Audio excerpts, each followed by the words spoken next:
thank you so much that we can talk about this that was close to your heart.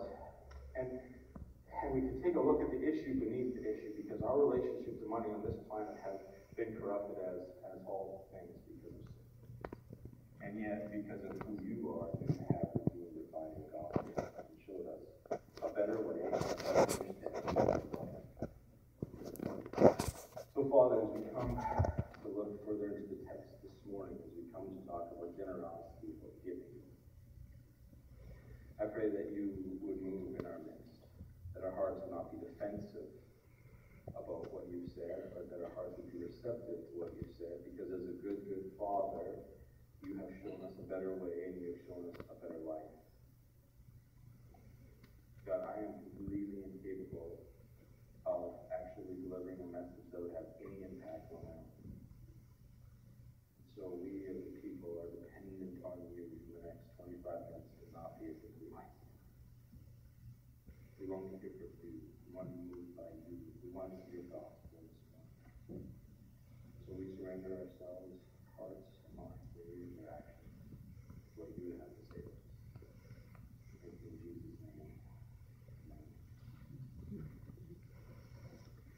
As the great Irish theologian Bono once said, the God I believe in isn't short of cash. It's true. God isn't actually interested in having your money. When you get halfway through this passage, though Jesus is talking specifically about money, he isn't focused on money. There is an issue beneath the issue. The main interest in this passage is pretty much summed up in verse 21. For where your treasure is, there your heart will be also. Where your treasure is, where your money is, there your heart will be also. You see, Jesus is interested in your heart, not your bank account. Your affection, not your wallet.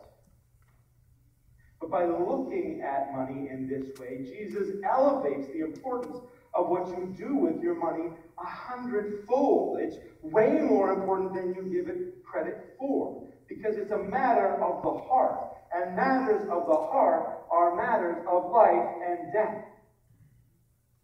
Whatever your heart is set upon is certainly of high enough importance that wherever your heart is, whatever your heart is set on, will either bring you, you're hoping, intense happiness when you have it. When you finally take hold of it, you expect all your dreams to come true. Or if you can never lay hold of it, or if you get it for a moment and lose it, you are in intense despair.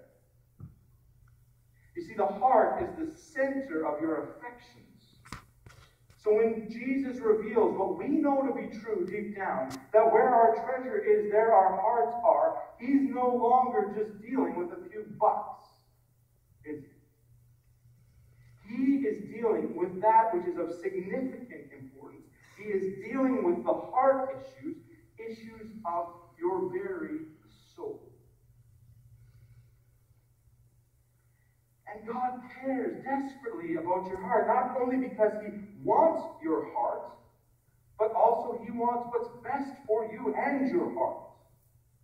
In the book Desiring God, John Piper says, God is most glorified in us when we are most satisfied in him. So for your benefit and his glory, he wants your heart to be in a safe and protected place. And honestly, so do you. So how do you get it there?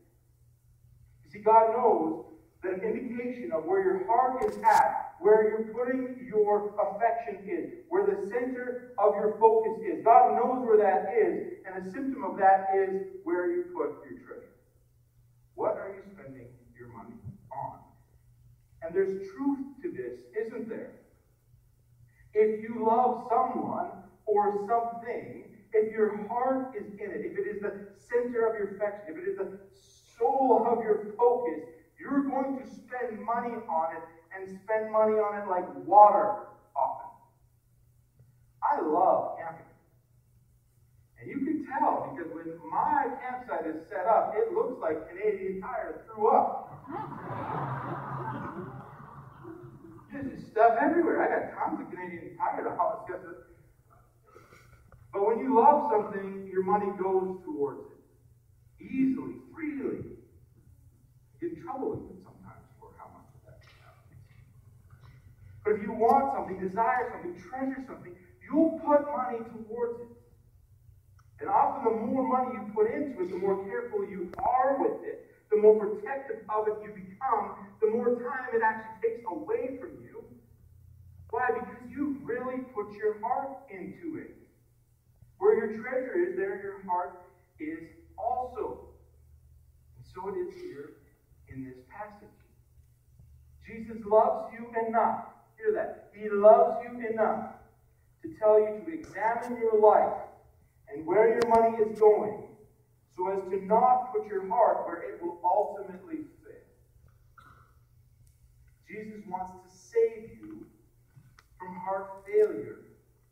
He wants to save you from a broken heart. In verse 19, he starts out this section on personal treasures by telling his audience where your treasure shouldn't go, where your heart shouldn't go. Because if it goes there, it will ultimately fail. Do not lay up for yourselves treasures on earth, where moth and rust destroy, and where thieves break in and steal. What's the warning here? If where your treasure is, there your heart will be also.